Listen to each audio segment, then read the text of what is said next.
মা লক্ষ্মী গৃহেতে আসার আগে আপনাকে পাঠান এই সাতটি সংকেত। নমস্কার বন্ধুরা, আজ চলে এসেছি একটি নতুন ভিডিও নিয়ে। আশা করছি ভগবানের আশীর্বাদে সকলে ভালো আছেন, সুস্থ আছেন। তো বন্ধুরা, মা লক্ষ্মী গৃহেতে আসার আগে আপনাকে অবশ্যই পাঠান এই সাতটি সংকেত। আর এই সাতটি সংকেত কিন্তু সবার জন্য না, মা লক্ষ্মী যাদের প্রতি প্রসন্ন হয় তাদের কাছেই পাঠিয়ে থাকেন এই সাতটি সংকেত। আর এই সাতটি সংকেত পাওয়া মানে মা লক্ষ্মী আপনার প্রতি খুবই সন্তুষ্ট। এই কারণে এই সাতটি সংকেতের মধ্যে আপনিও একটি সংকেত হলেও পাবেন। এই কারণে অবশ্যই করে ভিডিওটি সম্পূর্ণ দেখতে থাকুন এবং তারপরেই এই ভিডিওর মাধ্যমে জেনে নিন যে কোন সেই শুভ সাতটি সংকেত। এই জন্য ভিডিওটি সম্পূর্ণ দেখতে হবে, একদমই স্কিপ না করে। তো প্রথমেই বলি, মা লক্ষ্মী সন্তুষ্ট হলে অবশ্যই তার ভক্তদের কাছে পাঠান এই শুভ সাতটি সংকেত। আর এই সংকেতগুলি সবার জন্য না, মা লক্ষ্মী যাদের প্রতি অত্যন্ত সন্তুষ্ট হয়ে থাকেন তাদের জন্যই এই শুভ সাতটি সংকেত। হ্যাঁ বন্ধুরা, ঠিকই শুনেছেন। অবশ্যই করে মা লক্ষ্মী যাদের প্রতি খুবই সন্তুষ্ট হয় বা ভক্তরা মা লক্ষ্মীর প্রতি যাদের বিশ্বাস রয়েছে তাদেরকেই কিন্তু এই বিশেষ সাতটি সংকেত পাঠিয়ে থাকেন। আর এই সাতটি সংকেত সবার জন্য না, তার কারণ হচ্ছে যে সকল গৃহেতে কোনো দিন পূজা পাঠ করা হয় না, মা লক্ষ্মীকে স্মরণ করা হয় না, মা লক্ষ্মীর প্রতি বিশ্বাস নেই এবং বাড়িতে সবসময় অশান্তি কলহ এগুলিই থাকে, সেই সকল গৃহেতে কিন্তু মা লক্ষ্মী ভুলেও আসেন না এবং এই সংকেতগুলি তাদের জন্য ভুলেও না। সেই সকল গৃহেতেই কিন্তু মা লক্ষ্মী স্থিত হন, যেই সকল গৃহেতে সবসময়ের জন্য প্রতিদিন সূর্যোদয় হওয়ার সাথে সাথে বাড়ির প্রত্যেক ব্যক্তিরাই ঘুম থেকে উঠে যান এবং তারপরেই সূর্যোদয়কে প্রণাম করে বাড়ির সমস্ত বাসি কাজকর্ম সকালের আগেই সম্পূর্ণ করে নেয় এবং তার সাথে সাথে সকাল সম্পূর্ণ হতে হতেই চান সেরে সকালের পূজা পাঠ সকাল সকাল সম্পূর্ণ করে নেয়। বাড়িতে সবসময় মা লক্ষ্মীর আরাধনা হয়, পূজা পাঠ করা হয় এবং তার সাথে সাথে বাড়ির নিত্য পূজার সাথে সাথে বাড়ির সুখ শান্তিও বজায় রাখতে হয়। যেমন বাড়িতে যদি অশান্তি কলহ এগুলি লেগে থাকে তাহলে সেই সকল সংসারে মা লক্ষ্মী ভুলেও আসে না। তার কারণ হচ্ছে যেখানে অশান্তি বা সবসময় ঝামেলা লেগেই থাকে সেই সকল গৃহেতে কিন্তু ভুল করেও মা লক্ষ্মী আসেন না। এই কারণে বাড়িঘর আগে ঠিক রাখতে হবে, সুখ শান্তি যেন বাড়িতে সবসময় বিরাজমান হয় এবং ঝামেলা অশান্তি কলহ এগুলি যেন না বাড়িতে হয়, না হলে কিন্তু মা লক্ষ্মী গৃহেতে ভুলেও আসবেন না। এবং যেই সকল গৃহেতে বাড়িতে সকাল সকাল পূজা পাঠ করা হয়, মা লক্ষ্মীর আরাধনা করা হয়, সেই সকল গৃহেতেই কিন্তু মা লক্ষ্মী থাকেন এবং মা লক্ষ্মী যাদের প্রতি প্রসন্ন হন এই সাতটি সংকেত পাঠিয়েই থাকেন। এই জন্য অবশ্যই করে প্রতিদিন সূর্যোদয় হওয়ার সাথে সাথে চান সেরে বাড়ির সমস্ত কাজকর্ম সেরে অবশ্যই পূজা পাঠ করা উচিত এবং মা লক্ষ্মীর নাম সবসময়ের জন্য মনে জপ করতে থাকা উচিত। তার কারণ হচ্ছে মা লক্ষ্মীকে স্মরণ করা মানে মা লক্ষ্মী আপনার সাথেই রয়েছেন। এই জন্য অবশ্যই মা লক্ষ্মীর নাম সবসময়ের জন্য স্মরণ করবেন। আপনি যেখানেই থাকেন না কেন মা লক্ষ্মীকে স্মরণ করলে সকল বাধা বিপদ থেকে মুক্তি পেতে পারেন। তো বন্ধুরা, অবশ্যই কিন্তু বাড়ির সুখ শান্তি যদি বজায় থাকে সেই সকল গৃহেতেই মা লক্ষ্মী থাকেন। এবার আসি মূল বিষয়ে, কোন সেই সাতটি সংকেত যা মা লক্ষ্মী তার ভক্তদেরকে পাঠিয়ে থাকেন। প্রথম যেই সংকেতটি সেটি হচ্ছে খুবই গুরুত্বপূর্ণ এবং এই সংকেতটি পেলে বুঝে নেবেন যে মা লক্ষ্মী আপনার ঘরে রয়েছেন এবং আপনার প্রতি প্রসন্ন, আপনার পূজা পাঠে ভক্তি রয়েছে, এই জন্যই এই সংকেতটি আপনিই পেয়েছেন। প্রথমত যেই সংকেতটি হচ্ছে সেটি হচ্ছে লক্ষ্মী পেঁচা।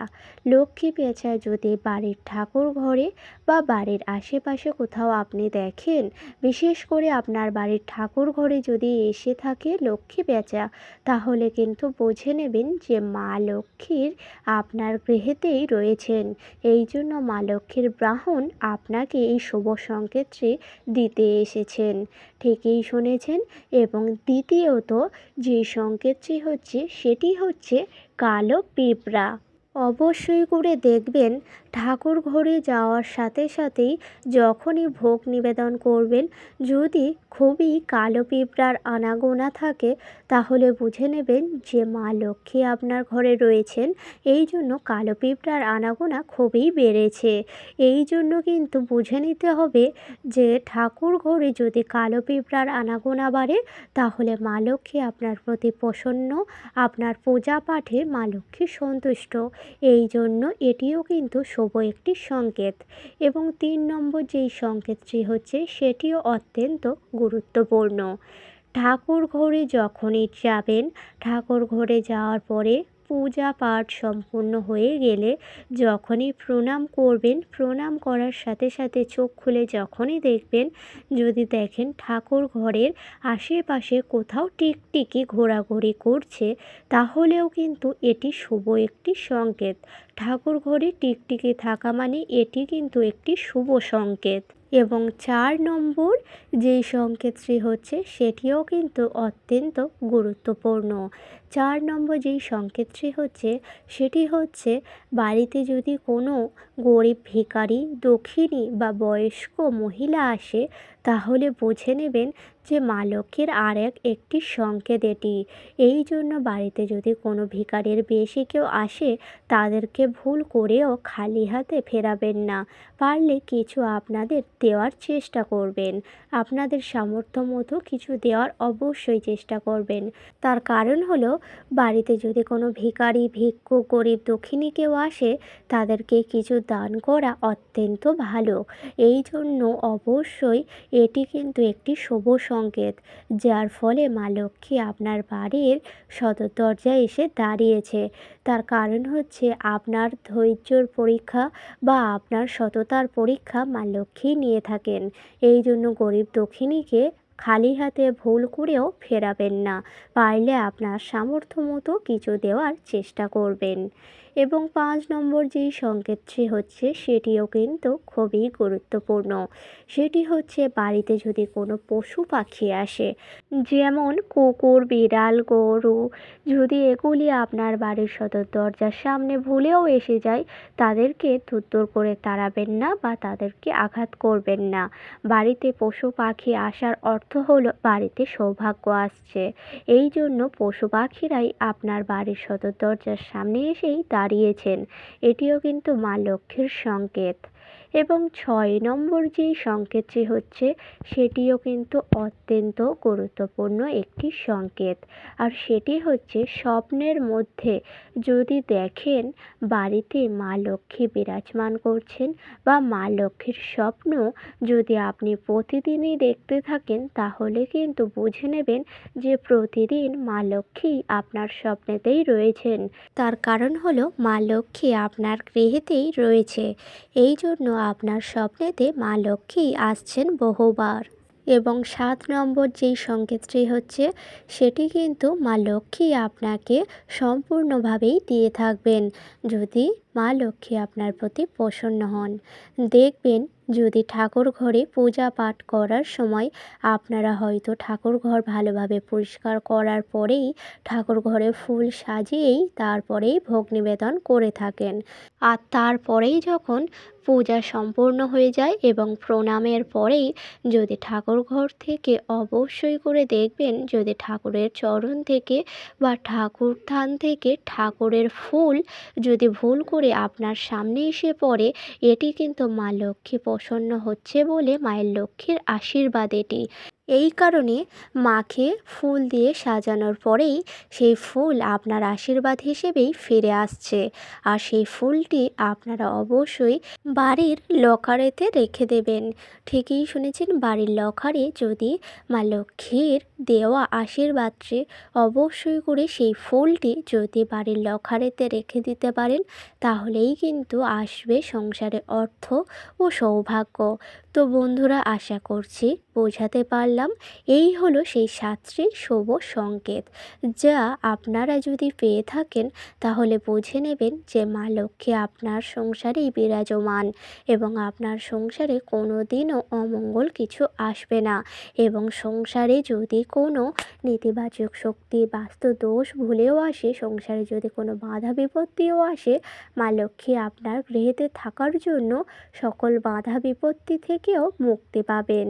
তার কারণ হলো মা লক্ষ্মী যে সকল গৃহেতে থাকে সেই সকল গৃহেতে কিন্তু বেশি দিন খারাপ শক্তি বা খারাপ নেতিবাচক এনার্জি আসতেই পারে না। এই কারণেই অবশ্যই করে কিন্তু বাড়িতে পূজা পাঠ করা জরুরি। মা লক্ষ্মীর নাম স্মরণ করা অবশ্যই উচিত, তাহলে কিন্তু সংসারে কোনো নেতিবাচক শক্তি ভুলেও আসে না। তো বন্ধুরা, এই ছিল সেই শুভ 7টি সংকেত, যা মা লক্ষ্মী ঘরেতে থাকলেই তারপরেই পাওয়া যায়। তো বন্ধুরা, অবশ্যই করেই আপনারাও যদি এই শুভ 7টি সংকেতের মতো একটি সংকেতও পান, তাহলে বুঝে নেবেন মা লক্ষ্মীর আশীর্বাদ আপনার উপর রয়েছে। এই কারণেই এই 7টি সংকেতের মধ্যে আপনিও এই একটি সংকেত হলেও পাবেন। তো বন্ধুরা, মা লক্ষ্মীর আশীর্বাদ অবশ্যই করে সবার প্রতিই থাক এবং মা লক্ষ্মী সন্তুষ্ট হলে আপনারাও এই শুভ 7টি সংকেতের মধ্যে একটিও পাবেন। তো আশা করছি ভিডিওটি সম্পূর্ণ বোঝাতে পারলাম।